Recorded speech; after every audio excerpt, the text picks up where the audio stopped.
The wedding ring wasn't what broke the Korean Mafia boss. It was the 4 words his wife said after taking it off. "I gave you everything." He thought she was leaving because he loved her too little. The truth was far worse. She was leaving because of a secret he had spent 6 years protecting her from. And that secret was about to make her the most wanted woman in Seoul. Before we continue, tell me where you're watching from. I love seeing how far these stories reach. Serena's hand closed around the ring before she let herself think about what she was doing. It came off easier than she expected. 4 years, and it just slid over her knuckle like it had been waiting for permission. 2 days earlier, she had stood in this same kitchen and set 2 plates on the table instead of 1, out of habit more than hope. Their anniversary. She hadn't said the word out loud in front of Yu-jin in a long time. She'd learned that saying it only made the silence after it louder. He didn't come home that night, or the next. She didn't call anyone. She didn't cry in front of the staff. She unset the second plate, put it back in the cabinet, and told herself this was just what the 5th year of marriage to Kang Yu-jin looked like.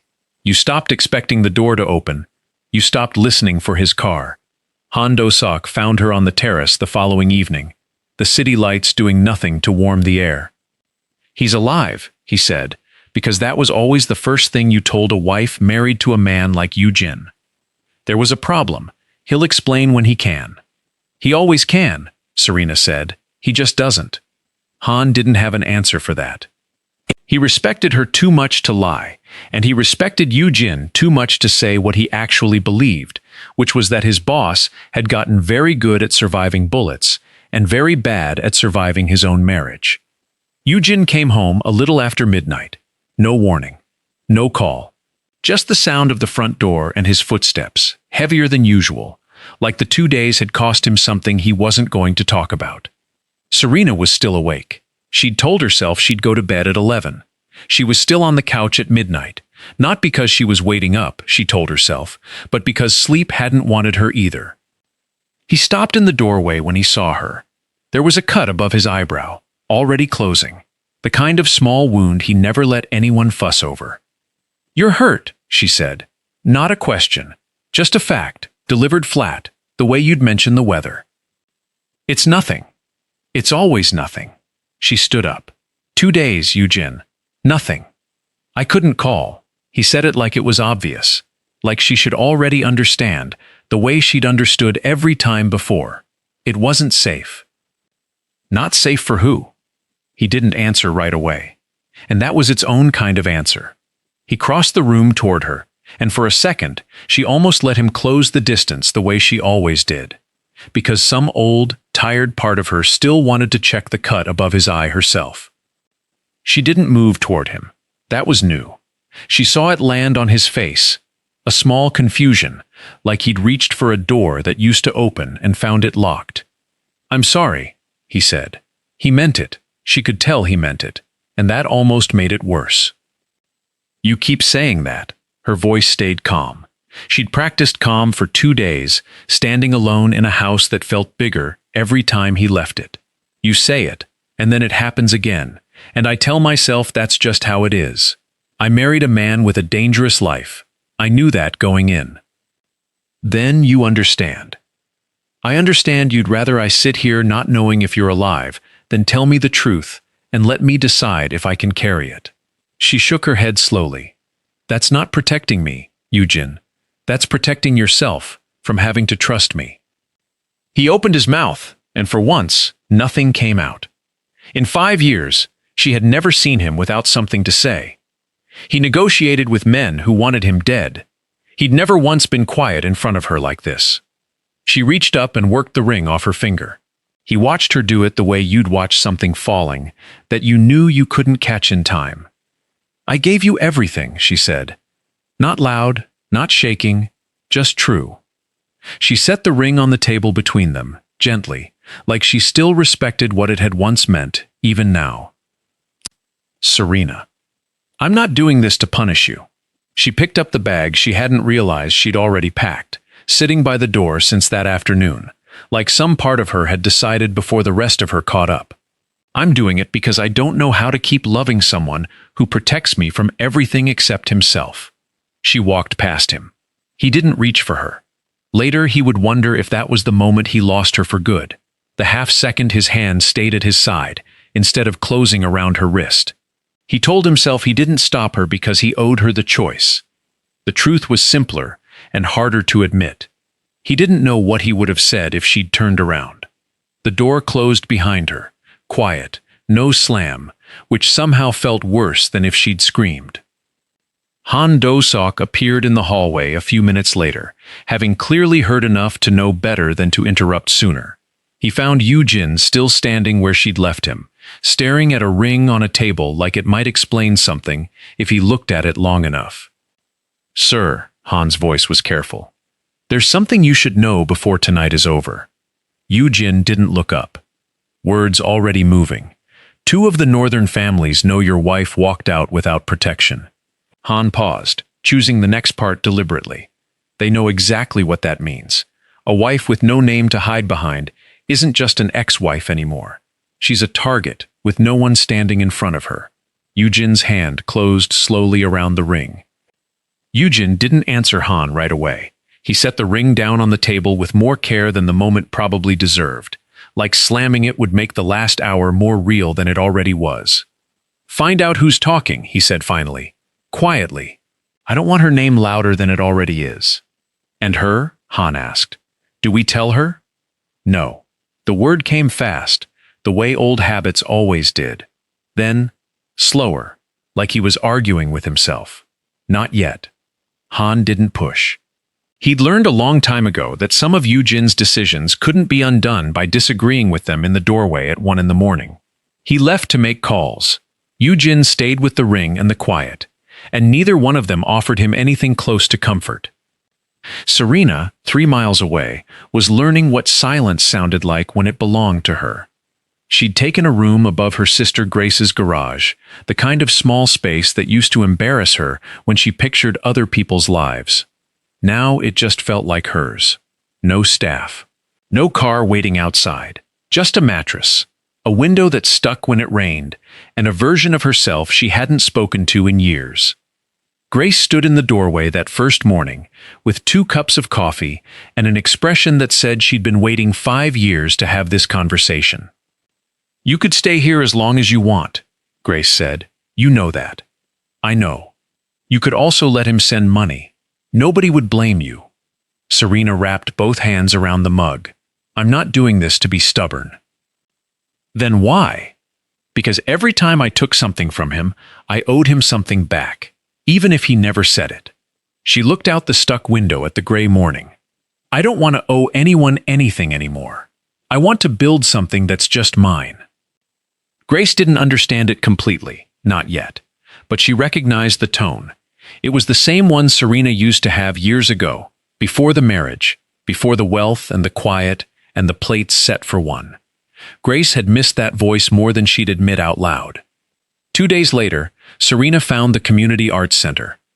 It sat 2 streets from where she'd grown up, windows boarded, the old mural on the side wall faded almost to nothing. She remembered it full once, remembered dragging Grace there after school to watch other kids paint and dance and pretend to be anyone they wanted. It had closed the year their mother got sick. Serena had never stopped thinking about it, not really, just buried the thought under years of galas and empty dinners and a husband who filled rooms with power instead of warmth. The building needed everything: new wiring, new floors, a director willing to work for almost nothing. Serena stood in the dust and broken glass and felt something she hadn't felt in longer than she wanted to admit. She felt useful. The work was slow, and it was hers. She learned to argue with contractors. She learned the names of every kid who wandered in from the block just to see what the noise was about. One boy, maybe 8 years old, watched her patch a hole in the drywall and asked if she used to be rich.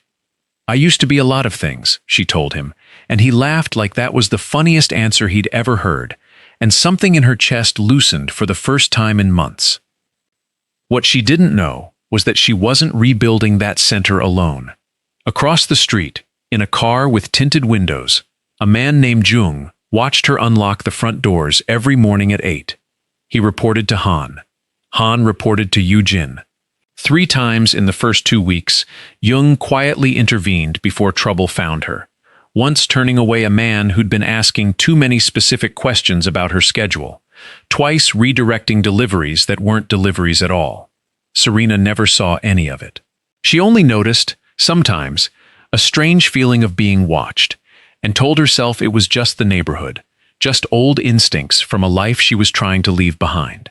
She was wrong, and the not knowing would cost her later. Yu-jin, meanwhile, was losing a different kind of battle. Chairman Oh summoned him on a Thursday, in the private room at the top of the Cheongye Tower, where the old man conducted business the way his father had, slow and deliberate, like patience itself was a weapon. "You've been distracted," Oh said, "not a question. I'm handling it. You're handling a woman who left you." Oh's voice didn't rise. It never needed to. The northern families smell weakness. Weakness in you becomes weakness in all of us.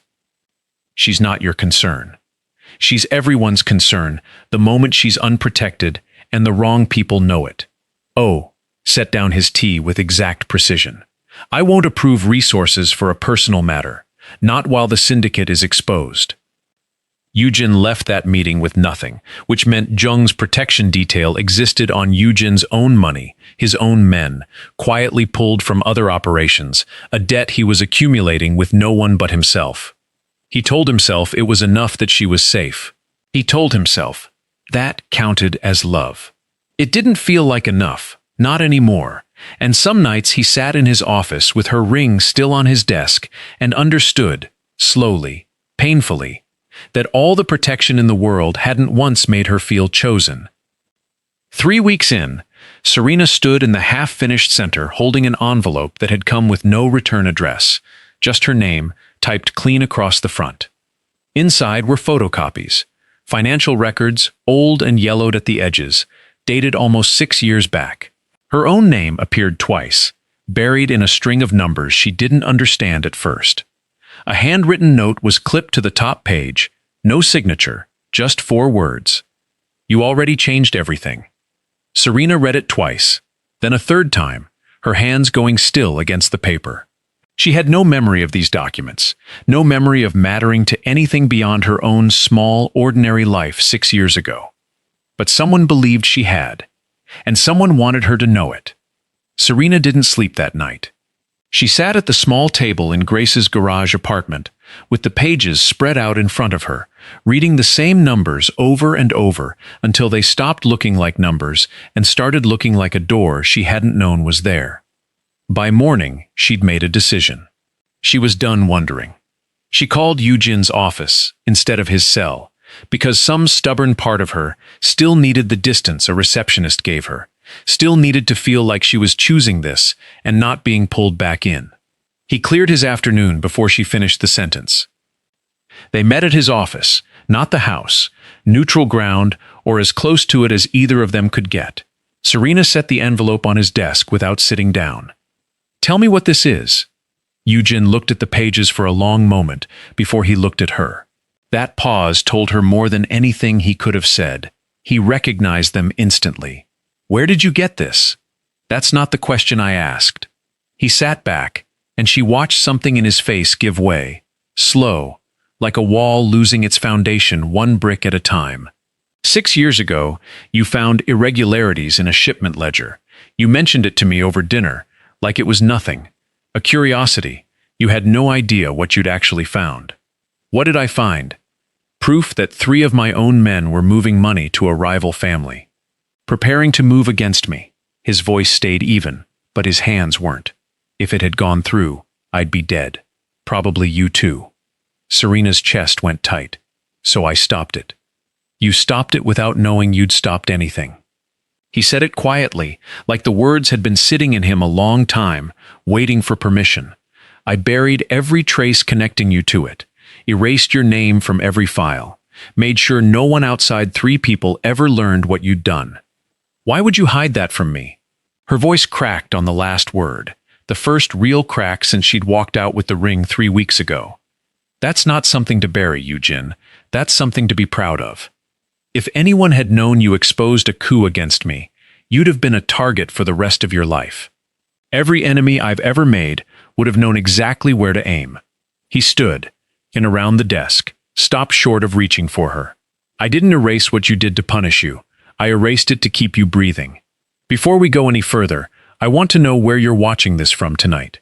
Drop your city in the comments, because Serena's next question is about to change everything Yu-jin thought he understood about love. She stared at him, and for the first time in 5 years, she wasn't looking at the Mafia boss everyone else saw. She was looking at a man who had made one desperate, quiet choice, and let it quietly define every year after it.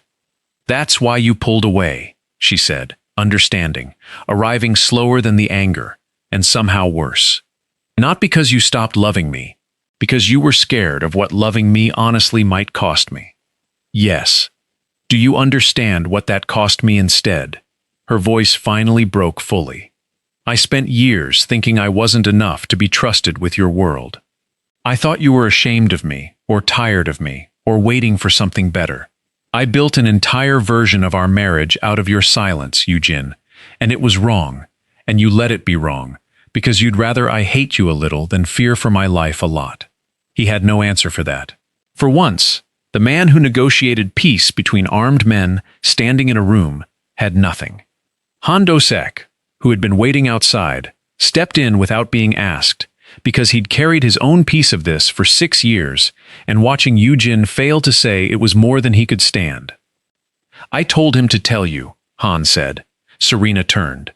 Years ago, I told him you deserved to know what you'd done, that you deserved to decide for yourself what risk you could carry. He wouldn't listen. Yu-jin's jaw tightened, but he didn't deny it. You had someone telling you the truth, Serena said softly, and you still chose the lie. I chose to protect your life. Did you ever protect my heart, she asked, the way you protected my life? The silence that followed lasted long enough to become its own answer. Yu-jin sank into the chair behind him, not from weakness, not from injury, but because there was nothing left standing on. He'd spent 6 years believing the secret was an act of love. Watching her face now, he understood for the first time that it had only ever been an act of fear wearing love's clothes. I don't know how to make this right, he said. I'm not asking you to make it right.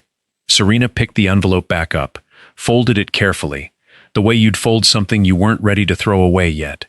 I understand why you did it. I do. But understanding you isn't the same as trusting you again. You don't get both just because you finally told me the truth. She left before he could find words for that either. Han watched his boss sit motionless in the chair, staring at nothing, and made a decision of his own. He pulled out his phone and sent a short message to a contact he trusted less every year, asking a question that would matter more than he knew by morning. That contact was already 3 steps ahead of him. By the time Yu-jin's phone rang past midnight, the man on the other end wasn't calling with news. He was calling with terms. Somewhere along the last 3 weeks, Serena's name and the story behind it had reached someone inside Yu-jin's own circle, someone he'd trusted enough to never watch closely. You have something I want, the voice said, and I have someone you can't afford to lose twice.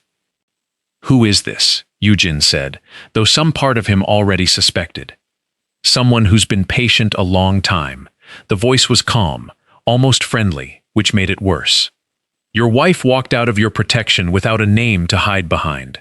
Took some work finding her, but I did. She's fine. For now, what happens next depends on how reasonable you're willing to be. Say what you want. Step down, hand the northern routes to people who understand this business doesn't have room for men distracted by feelings. Do that, and your wife stays exactly as untouched as she is right now. The line went dead before Yu-jin could answer, which told him everything about how sure this man was of his position. Han was already moving, phone against his ear, coordinating men Yu-jin hadn't authorized, calling in favors from people Yu-jin didn't know he still had. When Yu-jin looked up, Han met his eyes without flinching. I already sent someone to Grace's place, Han said. She wasn't there. Neither was Serena. Where? The center. She's still working nights, finishing the mural room. Han was already pulling on his jacket. I have 2 men headed there now. Chairman Oh summoned Yu-jin before dawn, and for once, Yu-jin almost didn't go. He went anyway, because refusing Oh outright while his wife's safety hung in the balance felt like a fight he couldn't afford to pick twice in one night. Give her up, Oh said, without preamble, the tea in front of him untouched. Publicly, let the northern families see you, cut the weakness loose. It ends the threat, and it ends the talk that you've gone soft. No. Oh's expression didn't change, which was somehow more unsettling than anger would have been. You'd choose one woman over everything your father built. I'd choose the truth, Yu-jin said, and heard himself say it, and understood he meant it in a way he hadn't 3 weeks ago. You've spent decades telling yourself, love makes men weak. It didn't make me weak. Hiding love did. I'm done hiding anything. Oh dismissed him without another word, and Yu-jin walked out of that tower for what he suspected was the last time as a man Oh would call an ally. Serena, meanwhile, hadn't waited for anyone to save her. She'd been in the mural room when Jung, the man who'd watched over her for weeks without her knowing his name, finally introduced himself and told her, fast and low, that they needed to leave. She didn't argue about the plan. She argued about the kids still inside, 2 teenagers finishing a mural after hours because it was the only quiet place either of them had. We're not leaving them, she said, already moving toward the back room, and Jung, who'd been given orders to protect 1 woman, found himself protecting 3. They got the teenagers out through the loading door as 2 cars pulled up out front, men stepping out with the unhurried confidence of people who didn't expect resistance. Serena's pulse hammered, but her hands stayed steady on the fire door, holding it for the last kid through. This was not the woman anyone in that syndicate remembered. By the time Yu-jin and Han arrived, the standoff had already tightened into something close to a siege. Han's men held the front. The insiders' men held the street. Somewhere in the middle of it, Yu-jin realized the fight he was about to have wasn't the fight that would actually save anyone. If I go in shooting, Yu-jin said quietly to Han, she might be caught in it. If I negotiate, they'll never let this go. Not really. Not while I still have something to protect. Then, take away what they want. Yu-jin looked at him. Burn it down yourself, Han said. All of it. The routes, the accounts, everything that makes you worth threatening. Hand it to the authorities before he can use it against you. There's nothing left to hold hostage if there's nothing left to take. It was the kind of decision that ended empires. Yu-jin had spent his whole life building something out of fear and control, and Han was asking him to burn it to the ground in a single night, in exchange for a woman who had already told him understanding wasn't the same as trust. He did it anyway. He called a number he'd kept for exactly this kind of leverage, a contact inside the financial crimes division he'd cultivated for years as insurance, and he gave them everything. 6 years of records. Every account, every route, every name, including his own. Within the hour, sirens replaced silence.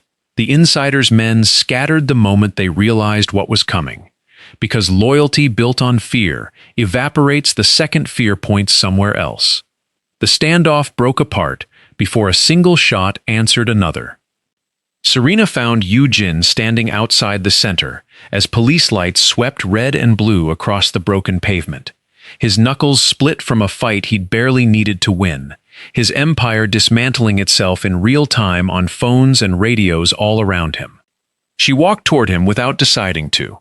He watched her come the way he'd watched her leave weeks ago, like he still didn't quite believe he was allowed to hope. You gave it all up, she said.